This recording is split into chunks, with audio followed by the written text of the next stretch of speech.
The human mind is a battlefield. It can be likened to as the central processing unit of a human's entire being. The mind is that human faculty where decisions are being made.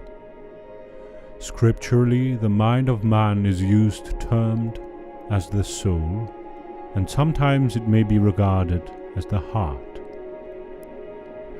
And when I say man, I don't mean in terms of a male.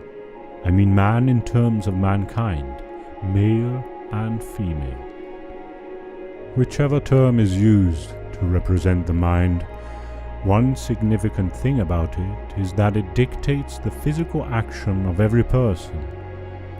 Whatever anyone does physically, he has concluded it in his or her mind.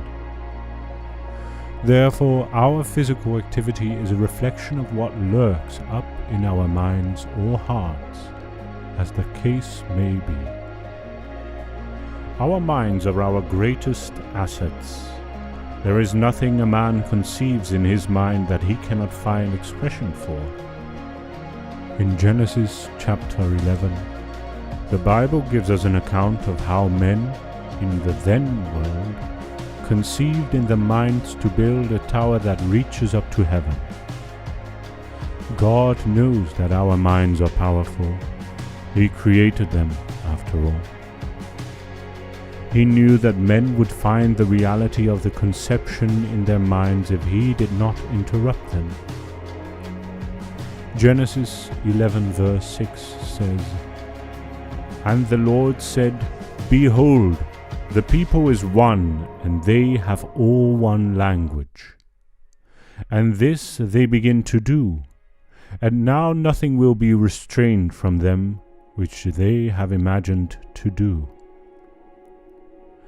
God knows the power of our human minds, that whatever we conceive in our minds, we can accomplish it.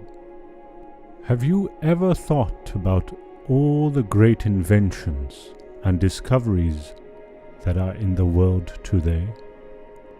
The human mind created the skyscrapers we see and the great architecture all across the world. The human mind created the intricacy of the internet. In instant, we can search up whatever we want.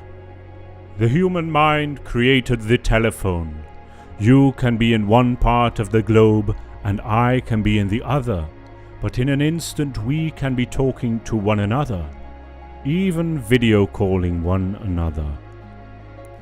The human mind created the car, planes, rocket ships, and all the wonders of technology we are able to experience. God created the heavens and the earths. He created the sun and moon, seraphim and cherubim. But there is nothing as uniquely made as the human mind. The Bible even goes as far as saying, "As for as he thinketh in his heart, so is he."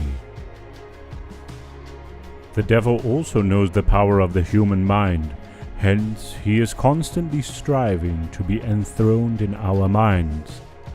If he gets our minds, he has got control over our lives. Our minds are like the stirring of a vehicle. Once the devil gets hold of it, he can drive us wherever he wishes. Our minds are usually inclined to spiritual control. Either your mind is governed by the devil, or you yield it to the Holy Spirit. You can't be neutral about this. No one ever runs his or her own mind on their own. Our minds often yield to spiritual control. However, yielding our minds to whosoever pleases us remains our personal choice.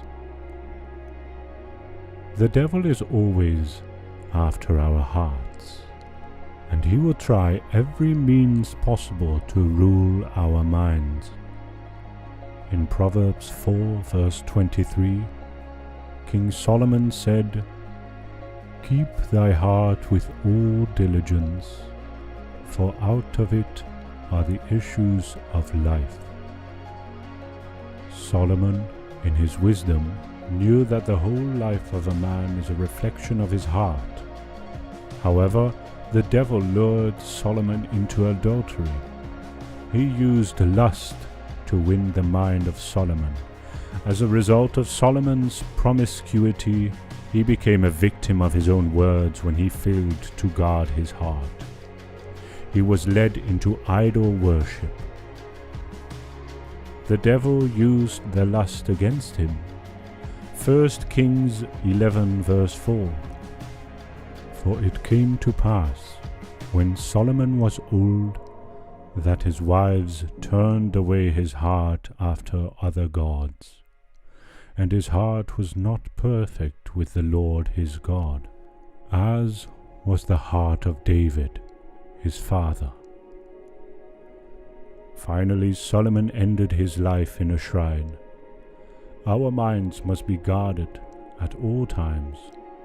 Otherwise, we permit evil to creep into it and ruin our lives. The words and actions of a man are the greatest measures the condition of his heart.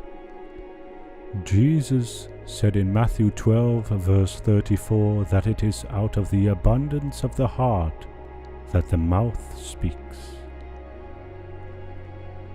The devil is good at arranging some circumstances which will make him gain access to our minds.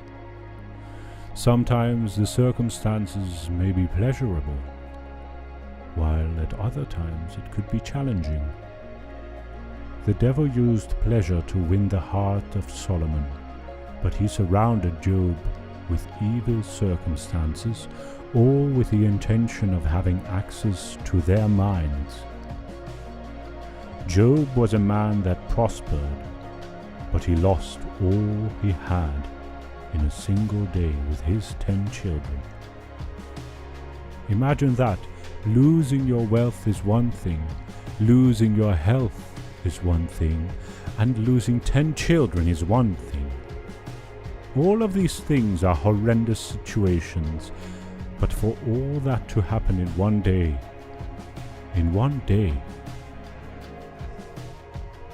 it was the devil who orchestrated the losses Job went through, so that his mind will be drifted from God. Unlike Solomon, Job guarded his heart, even when the devil sponsored his wife to make him curse God. Job's mind stayed on God. Finally, the devil failed over Job's life. Job 2 verse 10. But he said unto her, Thou speakest as one of the foolish women speaketh. What? Shall we receive good at the hand of God, and shall we not receive evil? In all this did not Job sin with his lips?